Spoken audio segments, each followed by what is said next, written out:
Assalamu alaikum. Keyinki суроо.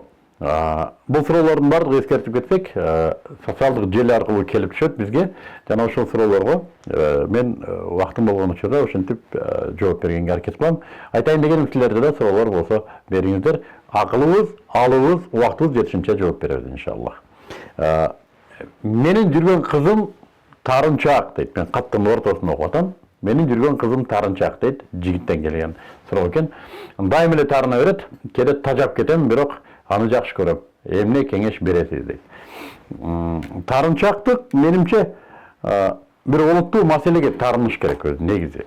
Демек, сиз ал кыз менен көптөн бери жүрөт окшойсуз, ошондуктан сырын да билип калыпсыз, тарынчак деп атпайсыз, бунун адат экенин билип калыпсыз. Көпкө жүргөн туура эмес кыз менен. Эгерде ал кызга үйлөнөм деген оюңуз болсо, үйлөнүңүз, үйдөгүлөргө айтыңыз, үйлөнүңүз, той болбосо да никелешип, эрди катын болуп жашап, түтүн булатып, андан ары турмуштун эшигин ачыш керек болот. Тарынчактыгы эми менимче кыздын назыгы.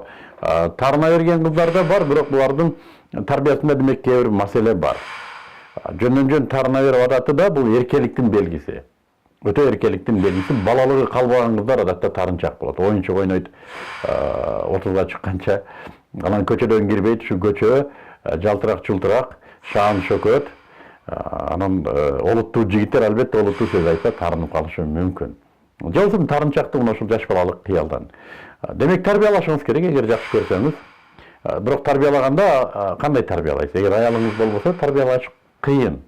Тарына берип, үйлөнгөнгө чейин эле бузулуп кетет. Ошондуктан үйлөнүп алып тарбиялашыңыз керек. Тарынчактыктын да бир орду бар. Кээ адамдар эмнеге тарынат, өзүнүн кадыр баркы жерге түшсө тарынат. Муну да караңыз. Балким сиздин өзүңүздүн мамилеңизде чындап эле копол, орой, балким ал кыздын да аброюна тие турган мамиле кылып аткан болсоңуз, тарынышы бул табий. Ошондуктан сизден да кетип жаткан жокпу, өзүңүздү да караңыз. Тарынтпаш керек. Ансыз да бул жашоо өтө эле кыска, өтө эле аз. Бул жашоодо болгону бир пайгамбарыбыз саллаллаху алейхи айткандай, бир дарактын көлөкөсүндө отуруп, эс алып туруп кеткендей жашоо, жана ошонун башатында туруп бири-бирибизди тарынсак, кийин жашоо кандай болот? Ошондуктан бул маселени өтө олуттуу иликтеп чыгышыңыз керек. Жообу ушундай. Урматтуу көрөрмандар, дагы кимдерде суроолор болсо, ылдый комментарийлерге жазыңыздар, жана мен аларга жооп бергенге аракет кылам иншаллах.